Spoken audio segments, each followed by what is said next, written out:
There is a tiny, overdramatic fire station installed in the roof of your mouth, and one reckless spoonful of ice cream can make its doodle alarm scream, "Cold, evacuate the forehead." Rude. Welcome back to Tidbits.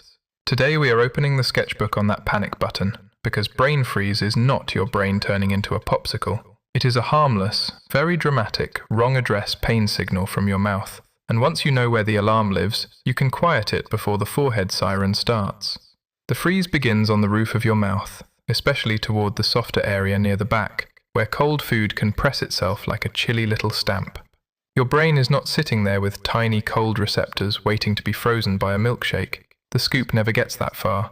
It is more like harmless fog rolling into the hallway of the mouth fire station, and the building immediately takes itself way too seriously.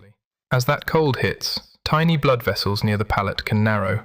Imagine little red and blue pipes squeezing shut while mouth firefighters run around in boots, mistaking a scoop of vanilla for smoke.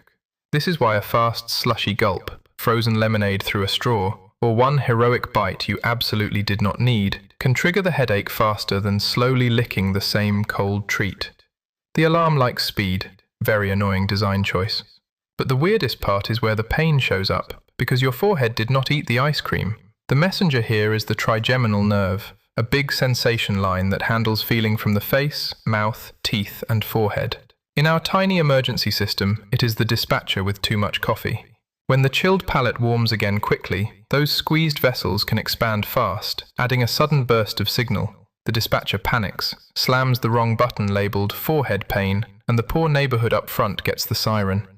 Brain freeze is pain mail delivered to the wrong address. The envelope starts in your mouth, gets sorted by a jumpy nerve, and somehow your forehead opens the door like, "Excuse me, I did not order this." That is why an ice cream headache can feel sharp and official even though nothing cold happened inside your skull. Your body is not lying, exactly. It is just doing paperwork with a crayon. The good news is that this little dairy-based emergency is usually short, dramatic, and basically harmless. It often peaks within seconds, then fades once the cold trigger leaves, or the palate warms back up.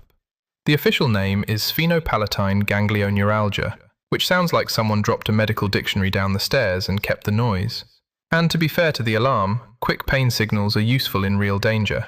Here, though, the system is wildly over-reporting dessert. So the fix is mostly fire safety protocol for the roof of your mouth. Smaller bites mean no fog machine in the hallway. Eating slower gives the sensor a second to chill out before the next cold wave.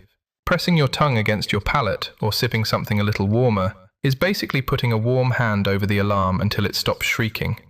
Tiny caution sticker in the margin. If a sudden severe headache happens without cold food, lasts unusually long, or comes with weakness, confusion, or vision trouble, that is not the cute false alarm version. So the fire was never in the brain. It was a jumpy mouth alarm sending pain to the forehead by mistake, then acting like it meant to do that. Picture the tiny firefighter taking a smaller spoonful, sticking a little false alarm sticker on your forehead, and finally waving from the palate station as we close the page. As always, stay curious. And if your body has another tiny glitch, weird sensation, or everyday science mystery, send it over for the Tidbits sketchbook.